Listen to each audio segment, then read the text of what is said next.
안녕하세요, 묘한의사입니다. 최근 유튜브 채널에 댓글이 하나 달렸어요. 아토피를 앓았는데 피부가 까맣게 됐어요. 이거 언제 사라지나요? 라고 하는 질문이 있었거든요. 오늘 시간에는 아토피 피부염, 지루성 피부염을 앓고 난 후에 색소 침착에 대해서 한번 알아보도록 하겠습니다.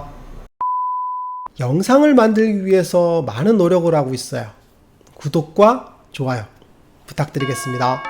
우리가 흔히 염증을 앓은 후에 피부가 까맣게 혹은 칙칙하게 혹은 얼룩덜룩하게 되는 경우가 많아요. 이걸 뭐라고 하냐면 염증 후의 과색소 침착이라고 하거든요. PIH. 이건 뭐냐면 염증이 생긴 후에 상처가 아물고 나서 그 염증 생긴 부위에 멜라닌이나 멜라닌 탐식세포가 증가하는 현상이죠. 조금 어렵게 얘기할 수 있는데 쉽게 얘기하면 피부염이 낫는 과정에서 멜라닌들이 많아지거든요. 그리고 집중돼요. 그 집중된 것들 때문에 색깔이 까매진다. 이렇게 이해하시면 될 것 같아요. 염증 후에 과색소 침착이라는 건 뭐냐면 피부 타입에 따라서 잘 생기는 분들이 있어요. 그러면 내 피부가 염증 후에 색소 침착이 잘 되는 피부인지 아닌지를 먼저 아는 게 중요할 것 같은데, 그래서 피부를 분류하는 방법에 대해서 한번 알아보겠습니다. 피부 타입을 분류하는 방법은 여러 가지가 있는데 그 중에 가장 유명한 게 뭐냐면 레슬리 바우먼 박사가 얘기한 4가지 분류 방법이에요. 첫 번째는 지성이냐 건성이냐, 그죠? 지성 피부와 건성 피부를 나누죠. 흔히 구분하는 방법이죠. 너는 개기름이 많아, 지성 피부야.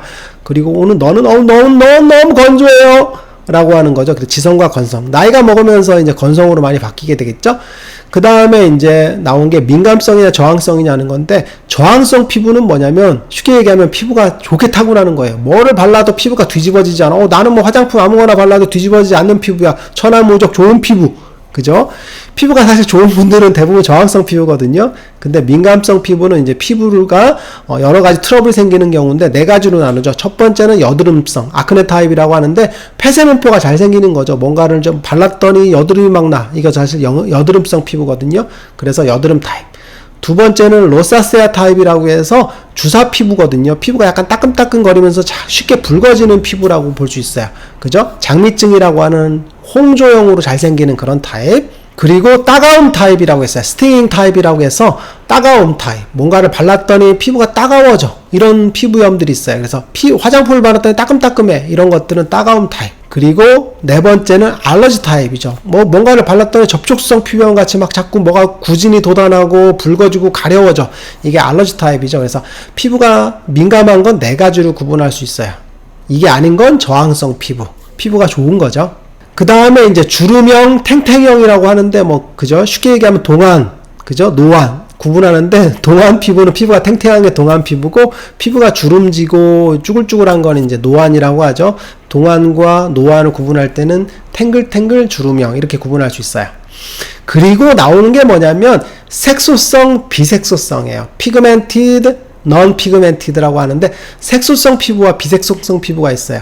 쉽게 얘기하면 색소가 잘 생기는 피부가 있고요, 색소가 잘 안 생기는 피부가 있어요. 이거는 이제 피부의 검기, 그죠? 피부가 하얗냐 어둡냐에 따라서 진행된다고 볼 수 있는데, 한국인들은 대략적으로 보면 한 70% 정도는 비색소성을 갖고 있다 구분을 해요. 근데 이제 분류 기준에 따라 좀 다르긴 하는데 대략적으로 60%에서 70% 정도는 비색소성, 나머지 30%에서 40% 정도는 색소성 피부를 갖고 있다고 볼 수 있어요.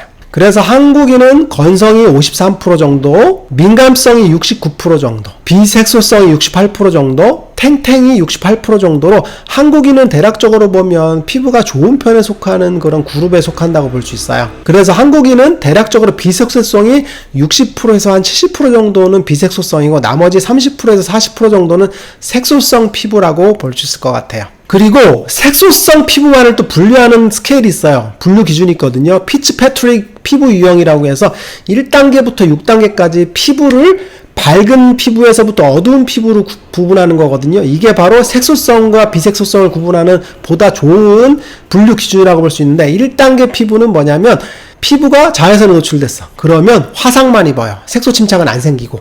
화상을 입어서 색소 침착이 안 생기는 피부, 정말 하얀 피부죠. 백인 같은 피부. 2단계는 자외선을 쐬면 대부분 화상을 입는 피부, 그리고 3단계는 가끔 화상을 입는 피부, 이런 식으로 분류해 놨거든요. 그리고 4단계부터는 이제 색소성 피부가 잘 되는 거죠. 그래서 4단계, 5단계에서 태닝이 잘 되는 피부라고 볼 수 있어요. 그래서 5단계는 화상은 잘 안 입고 태닝이 되는 거, 색소 침착이 되는 피부를 5단계, 6단계는 화상을 입지 않고 태닝만 되는 피부죠. 흑인은 화상을 입을까요, 안 입을까요?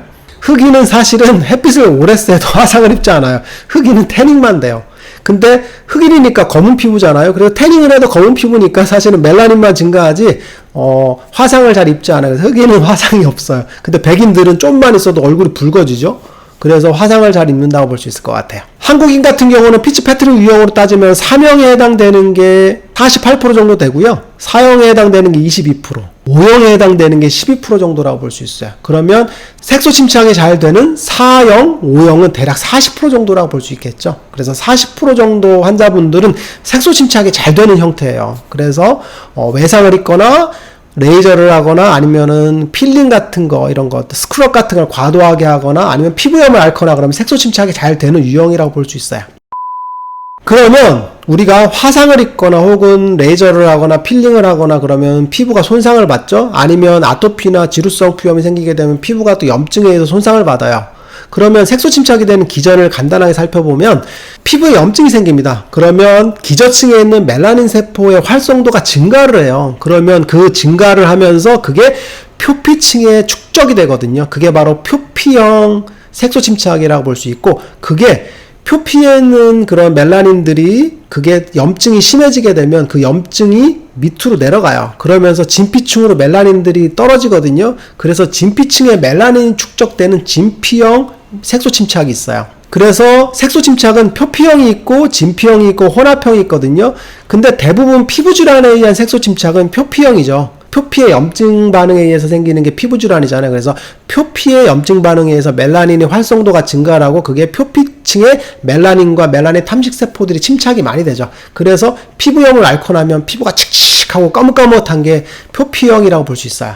보통 피부염이 생기잖아요. 그러면 피부염이 낫는 과정에서 각질이 덮이죠. 이걸 상피화라고 하거든요. 상피화된 후에 보통 2주 정도 지나게 되면 피부가 분홍색으로 바뀌죠. 그러면서 딱지가 덮이면서 젓갈색으로 변하죠. 그래서 보통 상피화된 후에 4주 정도 지나면 색소 침착이 이루어진다고 볼 수 있어요. 그리고 색소 침착은 이제 서서히 시간이 지나면서 사라지게 되거든요. 보통 이제 3개월, 길면 6개월에서 12개월 정도 지나면 깨끗하게 없어진다고 볼 수 있게 되는데, 통상적으로 보면 3개월 정도 지나면 볼만하게 희끗희끗하게 변한다고 볼 수 있어요. 아토피 피부염이나 지루성 피부염을 앓고 나서 피부 질환을 치료되는 과정을 보게 되면 색소 침착이 생기는데, 대부분 완전하게 다 사라진 후에 3개월 정도 지나면 피부가 정상적인 상태로 돌아오는 경우가 많아요. 왜 그러냐면 표피형 색소 침착이기 때문에 엄청난 긴 시간 동안 진행되는 건 아니거든요. 반대로 진피형으로 피부염이 심하게 온 경우에는 이제 색소 침착이 오래되는 경우가 있긴 한데, 대부분의 경우는 표피형이기 때문에 오랫동안 지속되지는 않는 경우가 많아요. 그런데 여기서 문제예요. 가끔 환자분들이 이런 얘기를 해요. 저는 피부가 까뭇까뭇하고 남아있어요. 이거 언제 사라지나요? 하는데 두 가지를 생각하셔야 돼요. 뭐냐면 피부가 까뭇까뭇한데 피부염이 남아있는 경우가 있고, 피부가 까뭇까뭇하지만 피부염이 없는 경우가 있어요. 즉 뭐냐면 피부는 까맣게 색소 침착이 되어 있는데 불긋불긋한 구진들이 있거나 피부가 붉어지는 타입이 있어요. 이거는 피부염이 안 나은 거죠. 이런 피부염의 색소 침착은 사실은 피부염이 다 나아야 사라지는 거예요. 근데 계속적으로 피부염이 생기기 때문에 색소 침착이 계속 이루어지는 거죠. 그러니까 색소 침착이 사라질 이유가 없죠. 그래서 아토피 피부염을 오래 앓는 분들은 태산화되면서 피부가 까맣잖아요. 근데 까만데 가려움증이 있어요. 이건 피부염이 있는 거예요. 그래서 색소 침착이 사라지지 않아요. 그런데 피부염이 완전히 사라졌어. 나는 아무것도 없어. 가렵지도 않아. 그러면 이제 아까 얘기했던 것처럼 3개월 정도 지나면 피부가 점점 각질이 탈락되면서 색소도 같이 없어지거든요. 표피에 있는 피부기 때문에 피부가 이제 계속 턴오버 되면서 올라오잖아요. 그러면서 피부의 색소도 같이 없어진다고 볼 수 있을 것 같아요. 그러면 얼굴에 피부염이 있잖아요. 그래서 얼굴에 피부염을 다 치료를 했어. 그래서 깨끗해졌어. 이런 경우에는 색소 침착이 잘 이루어지는 조건이 뭐냐면 자외선이에요. 새살이 올라왔잖아요. 그러면 얼마나 뽀송뽀송한 피부야. 이때 자외선을 딱 쏘여봐. 어떻게 돼요? 새 피부기 때문에 자외선에 굉장히 취약하거든요. 그럴 때 색소 침착이 빡 이루어져요. 굉장히 취약해요. 이때는 피부가 다 치료된 후에는 자외선 차단제를 잘 발라서 자외선 노출이 안 되게끔 하는 게 되게 중요하고, 이 고운 피부는 자외선에 노출됐을 때 색소 침착이 잘 이루어지기 때문에 좋지 않아요. 그럴 때는 자외선 차단제를 적당히 바르는 게 좋고, 그리고 여드름 흉터 같은 경우에 생기는 경우에 색소 침착 같은 경우는 여드름이 다 치료가 끝난 후에는 아하나 바하 같은 이런 필링제 같은 걸 이용을 해서 살짝 벗겨주면 색소 침착이 더 빨리 사라진다고 볼 수 있을 것 같아요. 오늘 이 시간에는 피부염을 앓고 나서 생기는 색소 침착에 대해서 알아봤는데요. 피부염이 색소 침착 같은 경우는 피부염이 완전히 사라지게 되면 자연적으로 사라져요. 그래서 피부염의 색소 침착은 크게 걱정할 상태가 아니다라고 볼 수 있어요. 문제는 피부염이 낫지 않은 상태가 오랫동안 지속되는 건데, 이때의 색소 침착은 잘 사라지지 않고 점점점 생길 가능성이 높아요. 그래서 피부염을 완전히 치료하는 게 중요할 것 같습니다. 피부염 혹은 건강에 대한 궁금한 점 있으면 댓글로 남겨주세요. 제가 영상을 통해서 해답을 드리겠습니다. 빠잉! 오늘 시간도 유익하셨나요? 구독과 좋아요